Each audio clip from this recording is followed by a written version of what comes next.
इन लोगों ने उसको किया। अब आप देखो इन्वेस्टिगेशन कैसे कर रहे थे। जब आपने पूछा ही है तो मैं आपको सारा बताऊँ कि एक तो उनसे ज़्यादा पूछताछ नहीं करना, दूसरा वो पैसे ले रहा है और पैसे लेके किसको दे रहा है अचानक, उसका कोई पूछताछ नहीं करना। और कुछ पुलिस के लोग तो ऐसे थे इक्के दुक्के जो वहाँ उन गांव की रहने वाली बहन बेटियाँ जो उस गांव की थी, उसका ब्याह किसी और जगह हुआ है, उनके मोबाइलों पे टेलीफोन किए, कहाँ हो, कौन सा इंस्टा चला रहे हो, कौन सा फेसबुक चला रहे हो, उन लड़कियों बच्चियों का क्या लेना देना था उनका।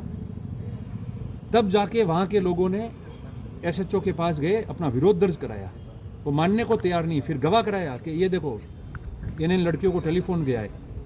उस दिन से वो सिलसिला बंद हुआ। तो बेकसूर लोगों ने पिटाई भी खूब खाई, बहन बेटियों ने टेलीफोन जो है कॉल किए बिना मतलब उनको, वो भी सहन किया उन लोगों ने। और उसके बाद में आकर, और आप देखो कि अगर मैं उस गांव का रहने वाला हूं, समरजीत सिंह जी उस विधानसभा क्षेत्र के अगर विधायक है तो कोई अपराध थोड़ी हुआ है। अब तो सबको समझ में आ गया कि किसको भटकानी थी जांच और कैसे करना था। जब समरजीत सिंह जी ने विधानसभा में इस सवाल को उठाया, आपको पता है स्थगन प्रस्ताव के दौरान उठाया था, हम दोनों ने तय किया एक ही उठा सकता था। स्पीकर के पास जाके हमने निवेदन किया, इंपॉर्टेंट मामला है, इसको उठाना है। उन्होंने उठाया, मैं साथ था। और सवाल जब उन्होंने किया और जब अपनी बात बोली इस मुद्दे को लेकर, उसके बाद में हम दोनों जने जाके गृह राज्य मंत्री जवाहर सिंह जी बेडम है, उनको हम जाके मिले और गृह राज्य मंत्री को हमने निवेदन किया कि एक तो नार्को टेस्ट कराया जाए जल्दी और एक इसकी निष्पक्ष जांच हो। दूसरा, नार्को टेस्ट की बात कहाँ से आई?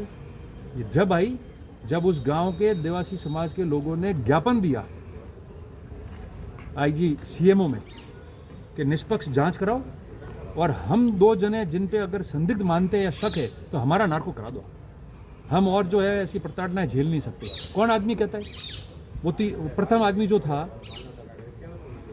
उससे पैसे मांगे 2 करोड़। जब पुलिस ने कहा कि इसको कराना पड़ेगा, एक तरफ 2 आदमी खुद कह रहे हैं लिख के कि हमारा करा लो और कोई शर्त नहीं है, कोई रुपया नहीं चाहिए, कुछ नहीं चाहिए और आप कराओ, और दूसरी तरफ वो प्रथम व्यक्ति है, वो कह रहा है कि नहीं पैसे भी लूँगा, टाइम भी लगेगा। तो उसी से सब समझ में आ रहा था। तो जो जिसको जो कोशिश की है, ज़रूरी नहीं है कि हर सवाल का जवाब देवे और हर चीज़ है ना सोशल मीडिया पे जावे, जिसको जहाँ जो मदद करनी थी। मगर ये बात ज़रूर है कि बेकसूर लोगों को खूब पिटाई की, मामला समाज की तरफ डाइवर्ट करने की कोशिश की। और ऐसे लोग जो कई लोग हैं, मैं इनके अंदर कहता हूँ, धरना था वहाँ, क्या मानते हैं आप? वो बुजुर्ग माता जो थी या उसके परिवार वाले और कुछ लोग जो उनके समर्थन में आए होंगे, कुछ एक लोग गांव के थे जिन्होंने वास्तविक न्याय के लिए उस धरने में मदद की। मगर इक्के दुक्के लोग जो आके बोल के जा रहे थे ना, उनकी भाषा से, उनकी शैली से, जो लोग बात कर रहे हैं, मैं नहीं कह रहा, जो लोग बात कर रहे हैं, उससे तो ऐसा लग रहा है जैसे कि उनको पूरा मामला ही डाइवर्ट करना था या छुपाना था। वो बोला, क्या नाम उसका, दिलीप सिंह, वो तो आज 30 साल हो गए मुझे सार्वजनिक जीवन में। 98 में मैं सिरोही में जिलाध्यक्ष था एनएसयूआई का, उस दौरान से लेके आज तक जानता हूँ उसको। 4 बटन खोलकर झब्बे का खड़ा होना और जोर जोर से भाषण देना, वो न्याय नहीं होता है।